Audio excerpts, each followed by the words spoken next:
Walk with me. O I am that cast us off, how hast thou scattered us?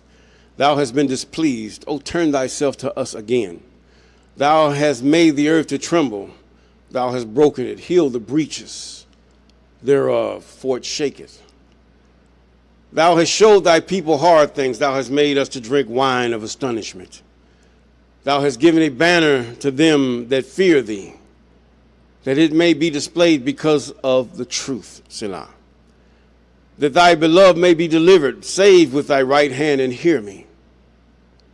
God hath spoken in his holiness. I will rejoice. I will divide Shechem and mete out the valley of Succoth. Gilead is mine and Manasseh is mine. Ephraim also is the strength of my head. Judah is my lawgiver. Moab is my washpot. Over Edom will I cast out my shoe. Philistine, triumph thou because of me. Who will bring me into the strong city, or who will lead me into Edom? Would not thou, O I am, which thou castest us off? And thou, O I am, which didst not go out with our armies? Give us help from trouble, for vain is the help of man. Through God we shall do valiantly, for he it is that shall tread down our enemies. Psalms chapter 60. Deliver me from the hands of evil spirits who have sway over the thoughts of men's hearts, and let them not lead me astray from thee, my God. Establish thou me in my seat forever, that we go not astray from henceforth and forevermore. Jubilees chapter 12 and verse 20. Yes, good morning, good afternoon, good evening, those of you on this platform and shared platforms. We thank God for you, and with a hand clap of praise, we thank God for those of you that have been with us since the beginning, and those of you thereafter and here and there's about. And we thank God for those of you that have just subscribed, and those of you that are about to subscribe, calling those things that are not as though they are. Yes, all praises to the Most High. Yes, all praises for you, you, and you. Now we're in the book of Jasher. The book of Jasher, chapter 51. And we ended at verse 18 and to begin at verse 19. And we read how corn was what God used. The famine is what God used to draw the sons of Jacob to Egypt. See, God will step over mountains. Have you ever read the book called Hinds Feet in High Places? A beautiful book. Yes, a beautiful. She understood God from reading. She understood somewhat of God through reading. How God cares for those who would try to understand and know him. Now, to bring this person to the point where they get to the point of dying. See, at the end of the book, it talks about, spoiler alert, yes, spoiler alert. At the end of the book, it's by Hannah Hubbard. Now, at the end of the book, when she finally met God, I can't say this Christo that they call in the New Testament because it's so vague, just the narrative is vague. The writings are good because they ad-lib on the law and some things of wisdom in the Most High. Yes, they do. A lot of books do. But at the end, in order for this one entity to be straightened out and made whole, they had to die. They had to lose themselves. And this one that they were seeking had to demise them in order that they might live. Yeah, it's a very beautiful book. It's hard to put it down once you get it. I mean, it had to be inspired by the Most High, regardless of some people, God just gives them something to help his people. Now, let's go into Jasher Chapter 51 and 19. And the sons of Jacob saw Joseph and his figure and comeliness. In other words, a very handsome young man at 34 years old.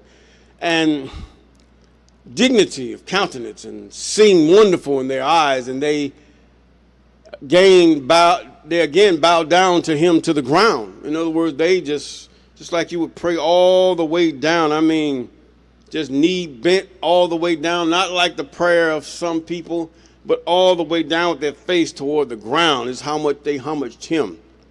According to his dream, this has happened.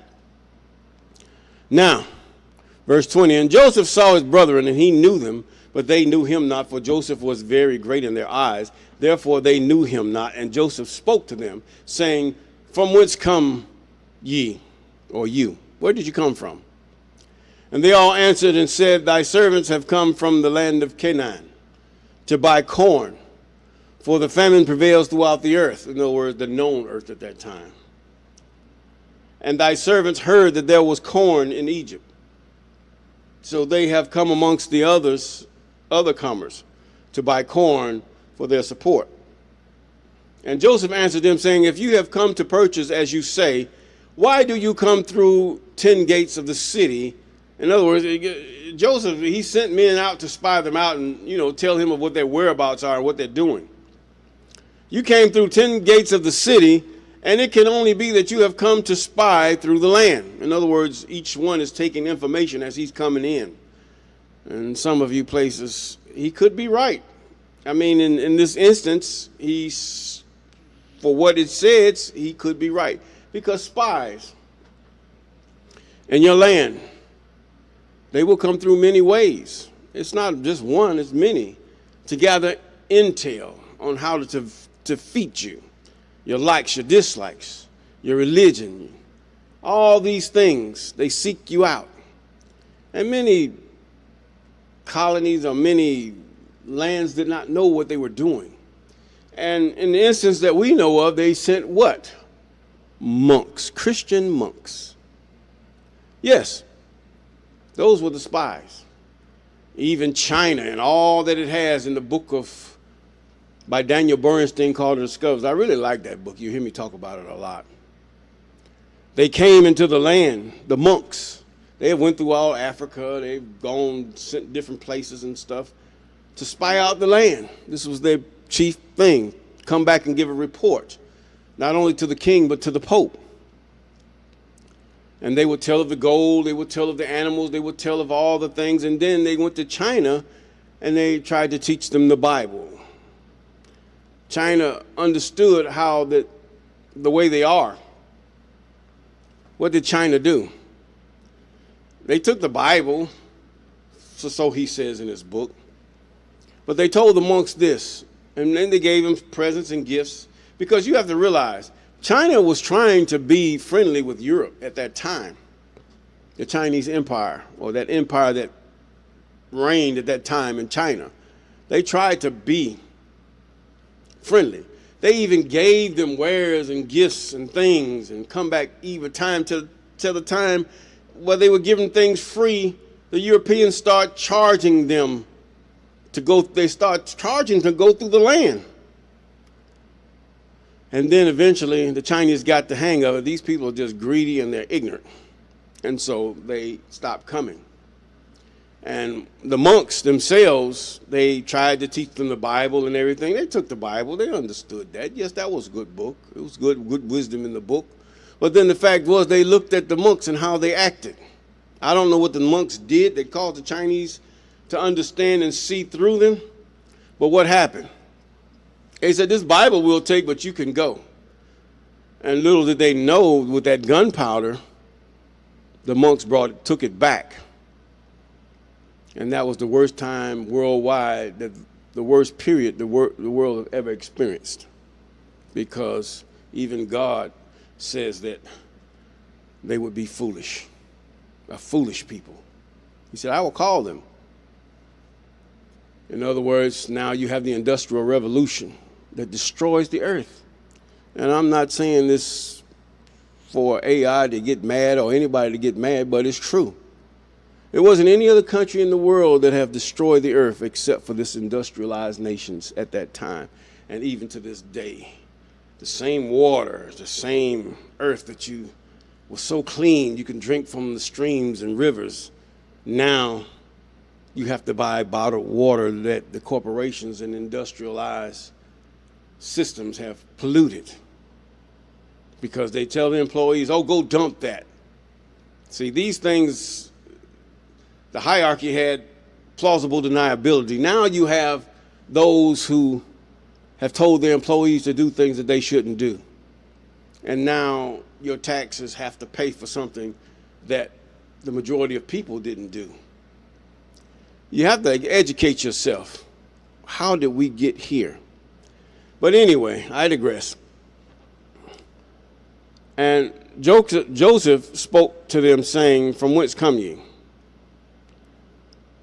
And they all answered and said, thy servants have come from the land of Canaan to buy corn, for the famine prevails throughout the earth. And thy servants heard that there was corn in Egypt, so they have come amongst other comers to buy corn for their support.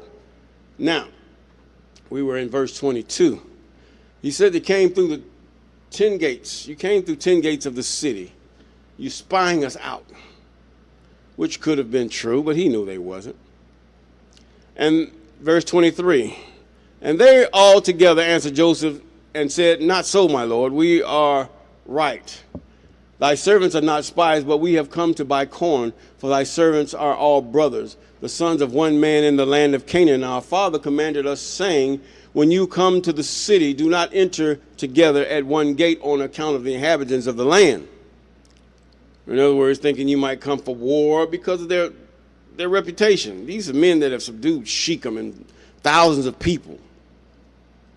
And you can imagine the word travels fast in small towns or small areas. Now, and Joseph again answered them and said, this is the thing which I spoke unto you. You have come to spy through the land. Therefore you all came through 10 gates of the city. You have come to see the nakedness of the land. Verse 25, and surely one that cometh to buy corn goeth his way, and you are already 3 days in the land. And what do you do in the walls of harlots in which you have been for these 3 days? Surely spies do like unto these things. It's true. And they said unto Joseph, far be it from us, our king, to speak thus, for we are 12 brothers, the sons of our father Jacob, or Jacob, in the land of Canaan, the son of Isaac and the son of Abraham, the Hebrew. And behold, the youngest is with our father this day in the land of Canaan. And one is not, for he was lost from us, and we thought perhaps he might be in this land. So we are seeking him throughout the land, and have come even to the houses of harlots to seek him there. And Joseph said unto them, have you then sought him throughout the earth, that there only remained Egypt for you to seek him in? And what also should your brother do in the houses of harlots, although he were in Egypt? Have you not said that you are from the sons of Isaac, the son of Abraham? What shall the sons of Jacob do in the houses of harlots? And they said unto him, because we heard that Ishmaelites stole him from us, and it was told us that they sold him in Egypt, and thy servants, our brother, is very comely and well favored. So we thought he would surely be in the houses of harlot. Therefore thy servants went there to seek him and give ransom for him. Yes.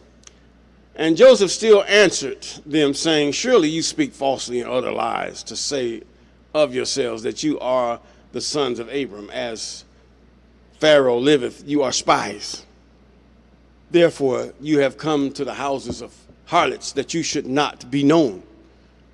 In other words, the red light district. You can hide in the alleys and back places and lay among the promiscuous women or the prostitutes that would hide you for a fee.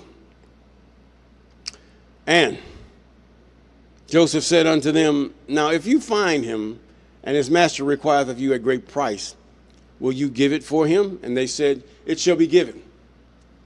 And he said unto them, if his master will not consent to part with him for a great price, what will you do unto him on this account? And they answered him, saying, if he will not give him to us, we will slay him and take our brother and go away. Human trafficking. Sometimes it's the system can find your lost loved ones, but it's time to educate yourself. You really have, especially those of you that are a minority in certain countries, because basically they don't care. They will sell you a line and will not care at all. And you always should have something laid up to where a group that is willing to pay the price to find your loved one that is lost or stolen or even maybe deleted for some mysterious reason, to find them and find out what happened. If they're still alive, are they demised? You can't just sit there and talk. Sitting there and talking and crying and mourning and all this, it's not going to bring them back, and it's not going to give you justice, because as we have seen throughout all the news and different media sources, that the powers that are, or those who are in charge, really don't care. I mean, to put it plainly, I mean, even as MJ say, they don't really care about us. And he surely made a bold statement there. But the fact is, you have to care for your own, your children, your wife or wives, your kinfolk. Now, if your kinfolks are those who causes trouble, you have to push them aside and let what happened what may, because they bring a bad name on the family. But if they're innocently, is what I'm saying, innocent. Now, if they're not innocent, I would go along with law enforcement or whatever system you have to deal with, whether here or abroad. But if they're a riotous person, or they're known to do things that they shouldn't do, and try to tell you you got to love me regardless, that's a lie. Then you bring the whole people into a bad thing. It's just like in the book of Judges, when the sons of Belial came, and there was a Levite priest and his concubine, and they were traveling, and these sons of Belial, they wanted to have her or have him, and they would not let him, so they took his concubine, and they had her all night, and she died. He chopped her up. But the fact is that he sent the pieces to all 12 tribes of Israel, and they came together against this people. But then you had certain tribes of Israel that would justify these people, and it was a sore battle. Many lost their lives over something that just a few people did. Just a few. It didn't justify anybody. Now, let us continue. And Joseph said unto them, now if you find him, now we go to this part. It shall be given. He said unto them, now if you find him and his master requireth of you a great price, will you give it for him? And they said, it shall be given. And he said unto them, if his master will not consent to part with him for a great price, will you do it unto him on his account? And they answered, saying, if he will not give him unto us, we will slay him and take our brother and go away. And verse 32, and Joseph said unto them, this is the thing which I have spoken unto you. You are spies, for you are come to slay the inhabitants of the land. Now, he was doing this for a special purpose. For we heard that two of your brethren smote all the inhabitants of Shechem. Now, he knows this now. Even before Joseph had came there, even the king of Egypt knew this. News travels, and not slow at all. And in the land of Canaan, on account of your sister. And now he also knew about Dinah, My. How news fast. I mean, even Pharaoh knew this before Joseph even became second under the king of Egypt. And 33, only hereby shall I know that you are true men, if you will send home one from amongst you to fetch your youngest brother from your father, and to bring him here unto me. By doing this thing, I will know that you are right. In other words, you got to know your own family. Now, Joseph, he loved them, but he knew how they are and how they were. He didn't trust the fact that they might have changed or something like that. No. Yes, family will do this to you. Because look at all the people around him. They're all family. You had all the sons of Noah in that area. And some have wandered off even further than that. You have to know your own family. Are they worthy or are they not? And even God says, this is the words of the Most High. This is not you love Jesus so much. It's about God. You love God with all your heart, mind, and soul. And your neighbor as yourself. Now, God is saying you have to love him more than your own life, is what he's saying. It's what he's saying. You have to love him more than your own life. And once you get to that point, that is the pinnacle. That is, there's nothing impossible to you. There's nothing you won't do for God. This is the prophets you read of old. There's nothing that they wouldn't do for the Most High. Except for one prophet said, I'm not going to eat man's boo-boo. I eat cow boo-boo. I eat anybody's boo-boo, but I am not going to eat a man's boo-boo or my own. No. I'm sure God understood that. No. These are some hard truths I'm telling. Hard facts. Hard situations in life. Yes. I don't believe in sugarcoating at all. This is why I read to you the whole thought. Verse 33, and only hereby shall I know that you are true men, if you will send home one of you amongst you to fetch your youngest brother from your father to bring him here unto me. By doing this thing, I will know that you are right. And Joseph called to the 70 of his mighty men. And he said unto them, take these men and bring them into the ward. And the mighty men took the 10 men, and they laid hold of them and put them into the ward. And they were in the ward 3 days. And on the third day, Joseph had them brought out of the ward, and he said unto them, do this for yourselves, if you be true men, so that you may live. One of your brothers shall be confined in the ward, while as you go and take home the corn for your household to the land of Canaan, and fetch your youngest brother and bring him here. Now, if they had to go all the way to South Africa, all the way to California, or wherever you say, Utah, that's a long way. That's a long way. So even if it was there, even the demographics, even the topographical description is not there versus the scripture. So we have to call a buck a buck. Your holy land is not your holy land. I don't care how you try to explain it, but there are certain scriptures in the Bible that tells you what is the Holy Land and where it's located. Kings, 1st and 2nd Kings, and there are other parts. Even Psalms. In Mount Zion on the sides of the north, the city of the great king. And then how David had to take over Jebus because they just didn't do it. And Jebus became what we know as Jerusalem. Not that Jerusalem that you think is Jerusalem, but Tel-Arad. It's right there in Tel-Arad. Even where they did sacrifices and they built the first sanctuary or temple. It's there, the real Jerusalem. Bethlehem is not far from it. And the different countries are where they are. Now, let us continue. And the third day, Joseph had them brought out ward. And he says now, in verse 37, we skip again. And Joseph went out from them and came into the chamber and wept a great weeping, for his pity was excited for them. And he washed his face.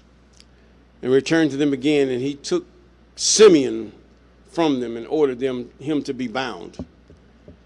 But Simeon was not willing to be done so, for he was a very powerful man, and they could not bind him. Now, these are some strong. See, one thing about, if you have read the history of the Hebrews and the Arabs by Gert Mueller and Anubantu, you find out most those who were of Israel were a thick-boned people. They were of a lighter skin than the normal Ethiopian, although they had the bone structures. See, there's a volume 1 and volume 2. One dealt with the geographical, and they dealt with, just the historical part of who these people were. And the second volume referred to the forensics of who the Hebrews and the Arabs were. And this was a painstaking, venture of the two. And it's good. It's good. For some of you, it's boring. For those of you who really want to know, very good. Now, and Joseph said to them, seize this man and confine him in prison until his brother come to him. And Joseph's valiant men hastened, and they all laid hold of Simeon to bind him. And Simeon gave a loud, terrible shriek, and the cry was heard at the distance. And all the valiant men of Joseph were terrified at the sound of the shriek, that they fell upon their faces, and they were greatly afraid and fled. And all the men that were with Joseph fled, for they were greatly afraid of their lives. And only Joseph and Manasseh, his son, remained there. And Manasseh, the son of Joseph, saw the strength of Simeon, and he was extremely wroth. And Manasseh, the son of Joseph, rose up to Simeon, and Manasseh smote Simeon with a heavy blow with his fist against the back of his neck, and Simeon was stilled out of his rage. In other words, he said, "Whop!" Knocked the heck out of him, and that calmed the savage beast. And Manasseh laid hold of Simeon. Manasseh these were some strong men now. You have to realize, thick bone, medium to thick bone are the children of Jacob. Very strong, valiant men. And most are pretty tall. They're not short men at all. So read the book, get the book, if you really want to understand this thing, because they took their forensics out of the, from the bones at the Battle of Lachish, the Lachish people. Yes, Lachish. See, now they couldn't do that today because of it's not real. And they're not wanting you to have DNA over there. Now,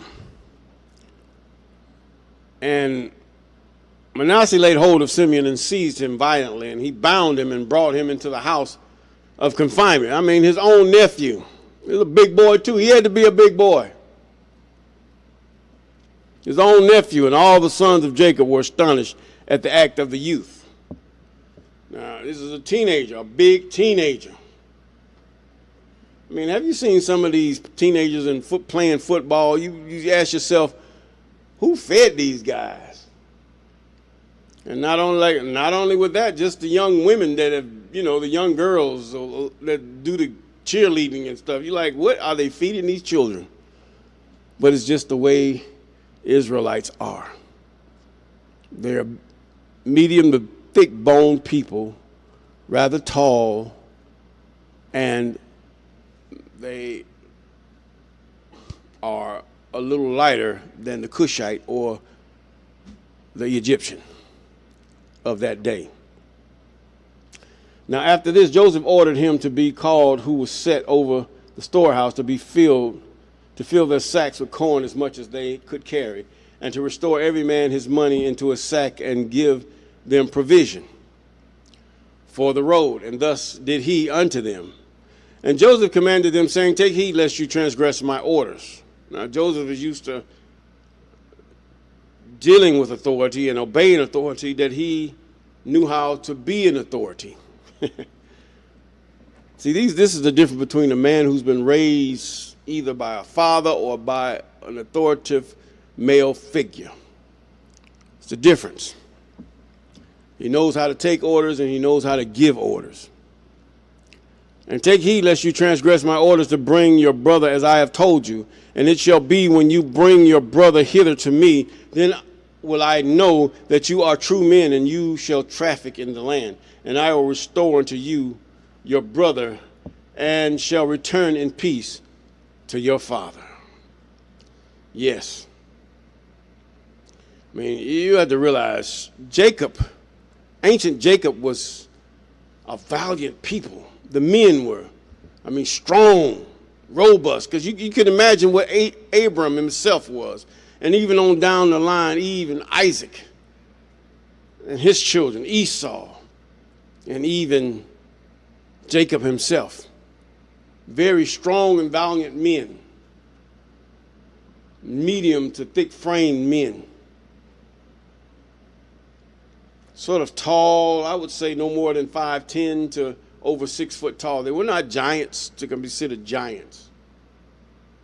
But these are the men, they're thick. They're just thick men. They're not fat. Some of them are just, they can bulk up real easy.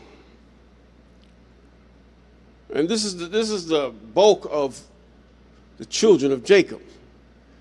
And you can just about tell it in this day just by looking who's Jacob. And maybe, you can't tell it exactly, but you can say, well, maybe that's not one of the children of Jacob by his body frame. But God has mixed everything. We do not know, because everything has been intermarried and intermixed and everything.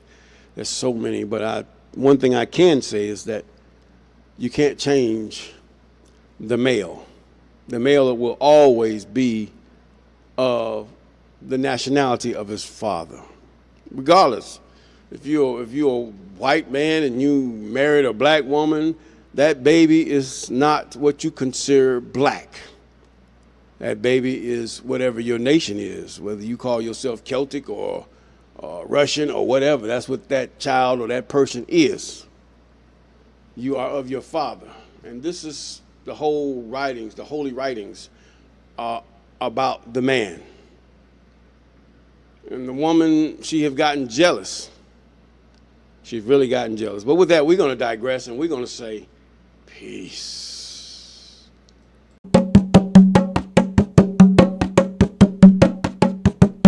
Walk with me.